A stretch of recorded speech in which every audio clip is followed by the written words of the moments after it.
Pagbabantay po kontra droga, mahigpit na isinasagawa sa Bunuan, Binloc, Dagupan City. Para sa detalye, kasama natin Idol Kate Dispo.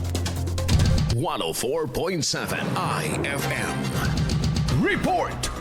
Mas pinaigting ng pamunuan ng Barangay Bunuan, Binloc, Dagupan City ang kanilang monitoring at iba pang hakbang upang mapanatili ang kaayusan at matiyak ang kaligtasan ng mga residente. Sa panayam ng IFM News kay Barangay Kagawad Rodolfo P. Flores, sinabi nitong kapansin-pansin ang pagbuti ng sitwasyon sa kanilang barangay dahil nabawasan na umano ang mga kasong may kaugnayan sa iligal na droga at kakaunti na lamang ang kanilang nahuhuling sangkot sa naturang iligal na gawain.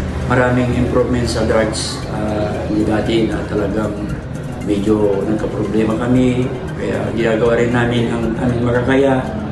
Tulad yung mga barangay tanod, palaging umikot araw at gabi para minomonitor yung bawat ikot, iniikot namin mga entire of sitio, barangay, Binloc. Nilinaw naman ni Flores na karamihan sa mga nahuhuling sangkot sa iligal na droga ay hindi residente ng Barangay Bunuan, Binloc, kundi mga dayo lamang na pupunta sa kanilang lugar. Medyo na rin na konti-konti na lang yung balang dito sa aming barangay, madalang na yung mga taga rito, yung mga dumadayo lang ang problema.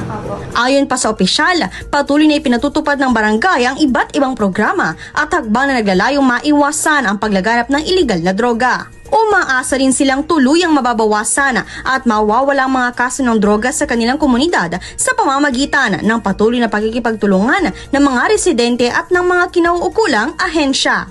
Kasama mo mula rito sa IFM Dagupan, ako si Idol Kate Dispo. Tatak, IFM.